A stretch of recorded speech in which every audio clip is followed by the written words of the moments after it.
by Hazops is Cursed Hollow. Yeah, Cursed Hollow. Maybe even Sky Temple, but yeah, mostly Cursed Hollow. Sky Temple Yeah. will be a bit of a stretch for sure. All right, let's go ahead and talk about our battleground for game number 2. We're going to go into Cursed Hollow as Team Liquid will be given the opportunity to pick the battleground. This is a map where in the past, when Vikings were chosen by Team Liquid, they said once we had the Vikings, we knew Hazops would carry us. Yeah. Nurok said that in an interview.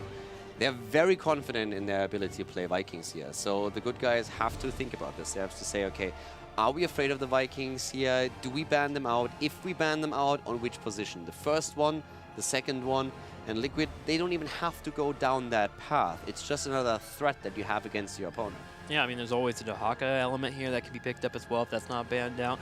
Team Liquid is a team that just knows how to run the global strengths of composition, so it'll be a tall task here for the good guys to actually handle that pressure. One of the ways that I feel like they can move into that round is I think you do ban the Vikings on the second phase here. Team Liquid, they've done it once, I think, in phase 1 where they've picked it up in the first couple of rotations, so we could have the good guys just make sure to take that away from them and see if they can take them up in a straight-on fight, because I think Team Liquid has shown they're willing to leave Abathur up. Yeah, I mean, right now, heading into this game, we already expected it to be rough for the good guys, especially from the background that they could apparently not get as much scrim time in as they wanted to, as they planned to, so that makes it a bit more difficult for them, especially going up against one of the big three. And Liquid, they have, of course, a reputation to secure here, and they so far did exactly that. A 10-minute game, 11-minute game on Towers of Doom was very well executed. And we're going to find out now if they can make that a quick 2-0 or if the good guys are actually coming back into this. That's a good news, actually, for the good guys. Coming into game number 1 and facing a team like Team Liquid, while it might be a little bit disheartening and maybe throw you off of your game a little bit, this is a big, massive team in top 3. And being able to get a taste of what you might face in the HGC could humble them a little bit and get them into a spot where they can prepare and get ready for the next matches. If you're too confident, going up against a strong team and getting slaughtered can be a wake-up call. But we are also not there yet. It was the first map, so let's not get ahead of ourselves. Let's find out what's going to happen here on Cursed Hollow. The map choice of Team Liquid. And we are looking at the good guys with the first pick, first ban. And they will continue with their choice of banning out the Genji. Genji banned out for Cursed Hollow here. On the left side, will we see the Dahaka again from a team of Liquid? Or will they choose to go a different route? Yeah, I actually am a little bit curious to see how Team Liquid is going to run this now. Because for me, first of all, the question is, I would probably, if they ban their Haka, this is already going to be a bit of a sign that they are either planning to head into an Abathur if they get it, which I doubt, or that they're going to play the Vikings again. So I think this is going to trigger an Abathur pick and a Viking ban on the second rotation. Okay, so Abathur picked up here for the Team Good Guys, Team Liquid on the left here. Last time we saw them go this route, they moved into the Anubrak and the Uther. Something you also consider when thinking Team Good Guys, you mentioned already in the past, Chen is something that Anti-Hero is willing to move into, and Abathur Chen is just as effective as Illidan if Team Good Guys aren't able to pick him up in their rotation. So, Cursed Hollow in particular, I actually like Chen a lot on this battleground. If so, then later on during the draft, Illidan and Uther immediately being taken. Okay, that already throws a bit of a wrench into the potential plans of the good guys. So Greymane, I think, is a very likely choice for them. Yeah. Great target for the Abathur copy. Greymane, maybe even Arthas again. They seemed, I would more head towards the Anubarak, to be honest with you. Yeah. So I would say you go into a Greymane and Anubarak. I don't think they would prioritize the Arthas over the Anub. They could ban a hero out here. He can be... He can definitely play both. So if not a noob, that would shock me a little bit. And I think a Greymane as the copy for Abathur makes a lot of sense here. Gotta agree with you here, man. I think that's the way to go right away here, unless Team Good Guys has something up its sleeve. They did mention that they're prepared and ready to change the meta when they need to. They mentioned that in the interviews that we had the last couple weeks ago. And if it's Chen, by the way, I think it's going to happen on the side of the good guys as well. Anti-Hero is known for his Chen. You have also the Abathur, and they go Arthas Cassia. Wow. Okay, so Arthas Cassia taken. So they are trying to counter Illidan with blinds, and also Arthas himself. I would have probably still headed into the Anubarak with this, but now I feel that they need to ban him out. Yeah, Nubrak, yeah. I mean, I get the thought process. You want to have Arthurs against Illidan. You want to have the Cassia for the extra blind. And we saw in the last game, if you can lock Illidan down, how effective Cassia can be in this setup. You let a lot of really good heroes slide, though. And the Anubarak is a big threat there. So you could either say, if they don't pick up Arthurs but Anubarak, you make a cocoon play against Illidan, you focus on him while simply cocooning the Uther so that there's no Divine Shield. But if they pick Arthurs and don't take Anubarak, I think they have to ban him. Giving your opponent Uther, Illidan and Anubarak for free sounds like a very good recipe to suicide. Yeah, seems like a pretty easy death the other way. I think that Cassia could have also been held for a little bit longer here down to that 4th and 5th pick. Like, there's no immediate pickup. Granted, Cassia is a great counter to Illidan, but I don't think you're going to ban it out if you're Team Liquid here. And I don't think they're going to grab it on their side of the rotation either. So they banned the Vikings. That's what we said earlier. That's what I expected after I saw the first pick and the ban. After I saw the Dehaka ban, I said immediately, okay, Abathur is going to be picked, Vikings are going to be banned. But after the Arthur's pickup happened, I was questioning that. I really thought they would be way more comfortable playing against Vikings than against Anubarak now being taken here. Team Liquid has to pick up the Anubarak here, right? Is that maybe go I'd for it? say so. And then you get a mage? I mean, you can even go all in with it and just drop a Tassadar again. Yeah? I mean, you can go into Anubarak first, drop a mage. They already banned out the Orioles. If they plan on playing a double support, you would probably pick it up now to limit the options of the good guys even more. And then you can still pick a range damage dealer on the last pick, which is normally or would very likely be Li Ming. Is very good for that. You have a lot of options actually at this point, because right now both of the teams have not picked any. Yeah. What do you think about leaving the Tassadar up, maybe going for the Rhaegar? Wow, they go into Gul'dan on Anubarak. So there's that mage there that poke against Cassia, and the Anubarak for the strengths that you were talking about earlier. Well, that's fine as well. So they basically say we just want to get rid of the Oriole because Oriole is such a great hope generator. Oh, sorry, Cassia is such a great hope generator for Oriole. Could have tried to support choke a little bit more, but there's still a lot of options. I don't think they really care. Sorry, they already have Uther. I'm blind. Yeah, they have the Uther. They could have gone into the second second support right away. They now have the option to either go second support or simply just say we don't even need it. We'll see what they go for here. They're waiting to see what Team Good Guys will be grabbing themselves. For healers, you want Oriole with Cassia, but you mentioned Oriole's been banned out. Tassadar is an option, but that just forces you down to a second support, which might be a little bit weird here with Arthas, Cassia, and 2 supports. Granted, Abathur control the entire map. I wouldn't mind Karazim. Karazim, yeah. With Abathur, he's great. I mean, you can go into Rhaegar as well. Karazim with good Malfurion is also still available, and he still has the cleanse. We are still on a Diva patch. And they go into the Malfurion, okay. Yeah, so I was worried about Kara because of Gul'dan.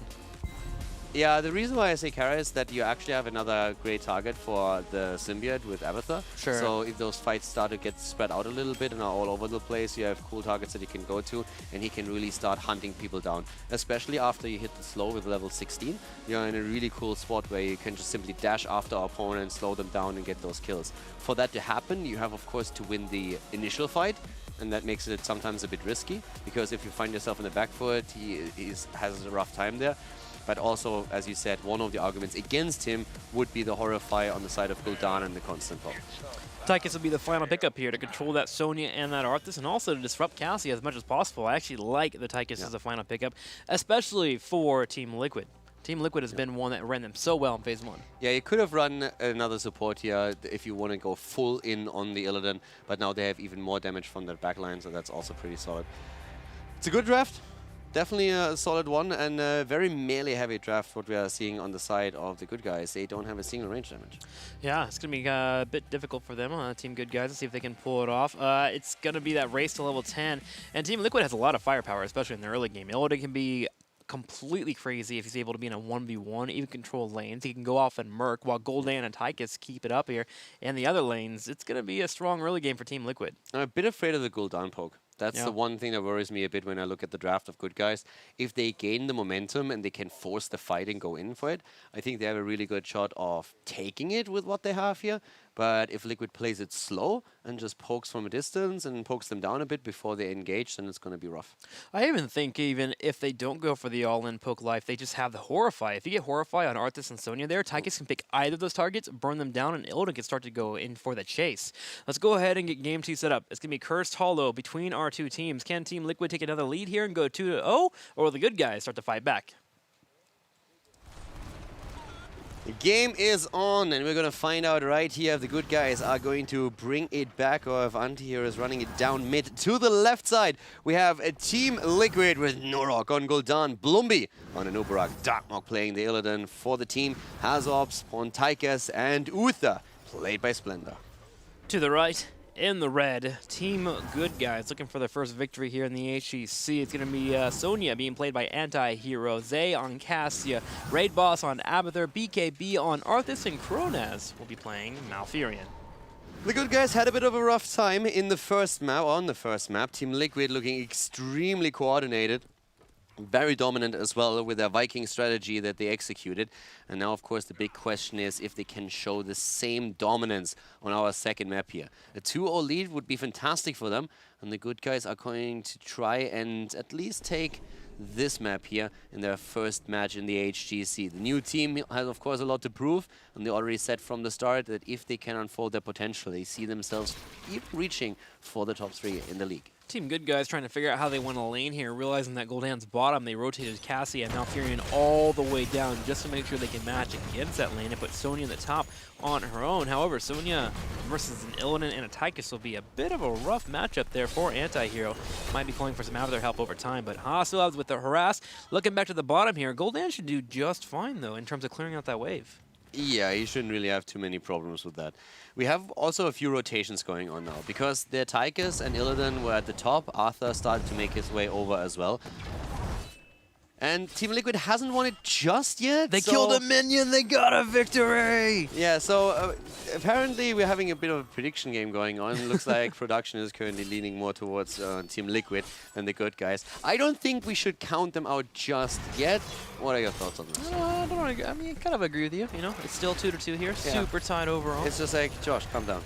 Josh, calm down, man. Where's that AMA? Poor Josh, he probably hates this dude. Where's that AMA, Josh, by the way? Yeah, where's it at? All right, so the 3 in the top here continuing to push for Team Good Guys. Zay and Nurok back at it and then continue 1v1. Now, I do like how Team Guys is putting some pressure on the top lane here. They realize, okay, we made a slight rotation, and they were able to grab a turret, and they're moving towards that level 4. Yeah, and once that we have the next, and Illidan in particular is one of the heroes that I just want to see reach the later stages of the game, since he's usually starting to bring the pressure then. This time also we have Immolation taken, so when the good guys played it, they were going into the battle assault. Liquid tries a bit of a different strategy with this. On this map I could also very well see them go into the hunt if they feel comfortable with it. Metamorphosis is a tool that is oftentimes now used if you are trying to dodge something, if you're locked down by your opponent, for example. Let's say you see a Malfurion going into a Twilight Dream and you try to dodge that. So it's also a bit of a question of how confident are you with your ability here, how much did your team focus on Illidan being the one-trick pony, and also is the strategy to have Illidan on the side so lanes as a pseudo-global. So there's a lot of things going into that thought process. But right now Illidan is still comfortably down at the bot lane, and they can't leave him alone for too long there. I think they have enough firepower here to go for the hunt, just because of Cursed Hollow gets out there. We'll see if they go that route at level 10. Illidan in the bottom, as you mentioned, can be quite persuasive at killing turrets, but hang on, BKB in trouble as he's diving in. Haasselabs comes out for the damage. Antihero trying the same thing here on Nurok. He's getting low on health. Splendor with the last second heal. Can they keep Nurok alive? No, Antihero gets the kill. And Anti goes in really deep here. That was definitely an anti-W moment that we just saw. And they try to get a second one against Splendor. That didn't quite work out, but BKB just barely got away from this one. Just barely, too. Sonya having the help there with the Abathur hat. Darkblock is the main story, though, is in the bottom lane pushing in the turrets. That's the problem that I talked about. You can't let him alone on the lane for too long. And Illidan on lane is going to absolutely wreck you. And if he also gets then a little bit of support, that is making things even worse. So right now, we have Darkmok going comfortably through the entire wall. The kills at the top lane were nice for the good guys, don't get me wrong. But their problem is that they are falling behind in experience. Now, the good thing is, thanks to the tribute they just picked up, they're not going to run into the scenario that they don't have level 10 for an Abathur copy when there's a potential curse tribute on the map. So that is already a very nice move on their part. I also like that Team Good Guys was actually pretty aggressive in the top lane. With that Arthas and that Sonya and the Cassia, you can actually afford to be aggressive even though you have an Abathur composition. And they intend to do the same here as they're setting up for a gank on Blumby. The Howling Blast actually misses there from BKB. He was expecting Blumby to step forward. That was a blunder. It was the easiest Howling Blast in your life, my friend. He was basically just sitting still. So that was a bit of bad coordination there. Also, the root came out really quickly afterwards. If that were normally you would want that to be a bit later so they can sync it. That could have been a kill actually against the Nubarak, but they messed up the timing a little bit. They don't get the kill, and that's a lot of time invested into basically nothing. And Darkmord is just simply AFKing bot lane and saying like, yeah, I'm gonna get this eventually. Yeah, I mean, Team Good Guys were able to grab a tribute here, but they are a level behind their opponents. You're right, Illidan consistently soaking those waves and breaking down that fort. There's a spot here for Team Good Guys to at least be near around a level 9 for the third tribute, but you are correct. They won't be level 10. They won't be able to get a massive aggressive push going. And I want to see if Team Liquid is going to straight up ignore this next tribute and just keep pushing in or at least contest. Ignore the next tribute? Yeah, I mean, that would be really, cursed. I agree. I think it'd be really weird. I want to see what they're going to do, though, because they have made no movement whatsoever since then to move in for it. Yeah, but they can now, I feel. They will also have the experience for it. So, oh, Darkmok on the other hand. Can they get him? The Juke Master 2000 just came out, and he apparently got a copy. Darkmok is just running. He's dead. He finally falls there. At some points, they're just saying, like, yeah, I got this. But that was still pretty impressive. Yeah. And he bought time. Look at the experience there for Team Liquid. They will have the 10. The Good Guys are not going to go to the tribute. They can't really afford to do that. Let's see what they're going to do here. They're pushing in the middle instead, trying to get 9. 9 will come online for them. Abathur is defending that giant pressure on the top. And they put Malfurion down here on the right side. You're right. They're going to go set up and defend these forts and such, while Team Liquid will grab the tribute. Now, does Team Liquid go straight for the boss here on the left? I see Illidan. He's moving towards it. I mean, Illidan could definitely do that, and I think they should. Hunt, by the way, taken. And yes, they go for the boss play. It's actually interesting to me that the Good Guys don't go to the boss up at the top. Okay, there we go, starting to move in. Abathur should try and set a few toxic nests up just so they can double check what's going on there.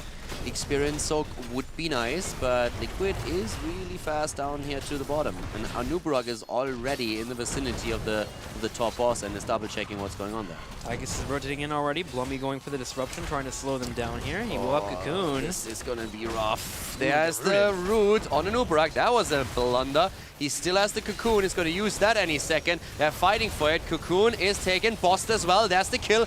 Well done. Close call, but still they take it. They get the kill, and now they have the 10 moving in with the boss, looking for a potential second kill.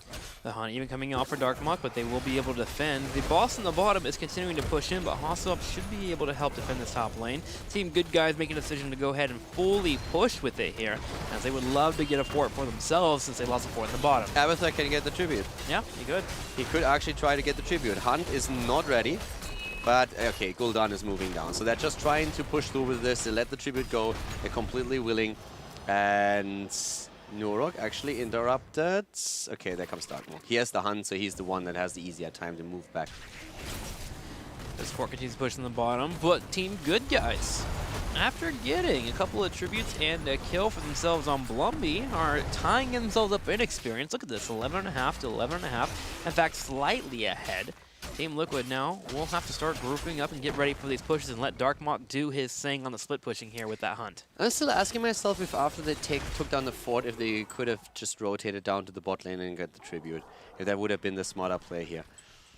Not quite sold on it just yet, because they really put a good pressure onto that top lane. I like that. They're really aggressive, by the way. They really want to play this right now with that comp, and oh, they get the root against Uther. They get the camp as well. Divine Shield already used. Body blocks happening. Here comes the Horrify on the other hand, but Splendor is still low, and they can confirm their kill. He's down. Cassia is completely popping off here as Anti-Hero is disrupting everyone. And Hossubs and crew will pop their heroics to go ahead and clear out that mercenary camp. Cocoon not coming out there, and Splendor unfortunately falling and using Divine Shield. Team Good Guys gotta feel good about that one, especially with a tribute about to spawn. Antti is doing actually really well with the Sonya right now. So him and also BKB on the Arthurs, they're really driving a lot of these fights, and they are bringing the fight to Team Liquid. Liquid hasn't gotten a single kill. It's the good guys who are looking for at 4-0, and they're moving in again. They are completely happy to take the fight here. Antti is going to look for the potential move with the Sonya for the spear.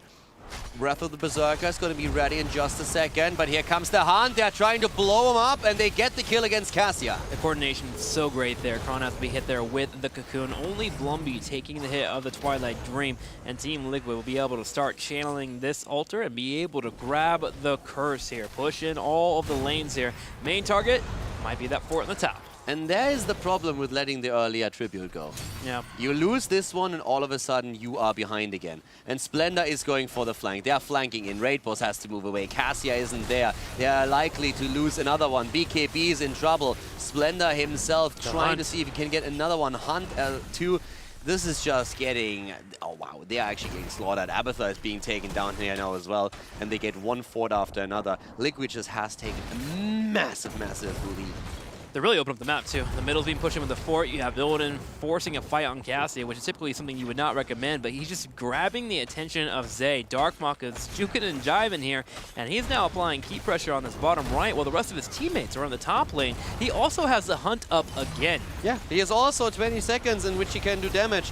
Antti is about to fall. Antti barely surviving, but then blown away. Hunt coming in too. Liquid is going. This is like a sniper composition that they have here. Every single time they go into a target, the first stun hits, then the Hunt comes in, and Illidan is taking them apart.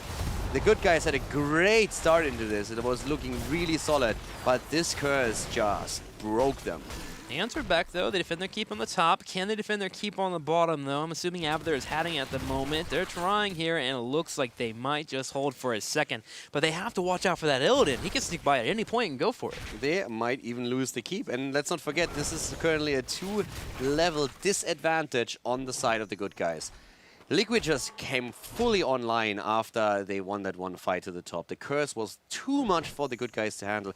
This is really one of the reasons why after they took the boss and took the fort, I really wanted them to move back. They had a great shot there because I am not sure that Team Liquid would have contested it. The boss was nearly on full health, so it would have done severe damage to the keep itself. But now Liquid has the extra talent, a 2-level lead nearly, and it's going to be rough for TGG to win one of these battles. I like this move here from Team Liquid. They're moving in for an aggressive play. They blow up BKB. That's an Arthas that just fell down. Also, Anti-Hero taking the damage here. 2 members being killed off. Every fight is the same thing. They move in, they get the first stun in, Hunt comes in, you blow the target up, and at the same time, Blumby cocoons Malfurion so that there is no silence. They negated the Twilight Dream 3 times now, and they took every single one of these fights easily. And Darkmok is just completely going bonkers here. They are taking the kill again. Silence and no silence doesn't matter. Cassia is down. Everybody's dying. Raid Boss loses the copy. And this is going to be game number 2. Team Liquid just absolutely on a roll in the second half of this first Looking game. like bullies right now, man. As they're going straight for the core, they're beating it down to 20%. And that is it. Team Liquid taking a lead in the series 2-0. And they don't look like they can be stopped right now. That was really impressive. At the beginning of the game, the combo with Sonya and Arthas did really well. Anti-Hero got a really cool kill. I think it was against Uther when they were chasing at the first tribute, and that helped them. They nearly picked up a second one, but then later on, after Liquid first gained a bit of momentum with the Illidan composition, they just rolled with it, and that was way too much for them to handle. Yeah, I really love that they were able to take every single time a tribute spawned up and say, Illidan, go to the opposite side of the map. Just go get a wave or two. And they did it every single time, and that gave them a good level and a half lead. And I agree with you. There was a moment where Team Good Guys did tie it up, but it just looked like the coordination just wasn't there compared to what Team Liquid had in the team fights. It's hard to fight against Cocoon. And every team fight was the same thing. Hunt on, call a target, hunt on the target, immediately the cocoon on Malfurion, no Twilight Dream, no heal, no nothing. That one target dies, and from that point on, Illidan says, all right, boys, it's party time, and goes in. Brings up the auto attacks. Yeah. Only blunder there from Team Liquid was maybe the top right corner on that boss, but I can see why you go for that call. You have your Tychus in the way, maybe coming in for the aggression. Regardless, we'll get ready for game number 3 as Team Good Guys are hoping to gain a victory against Team Liquid.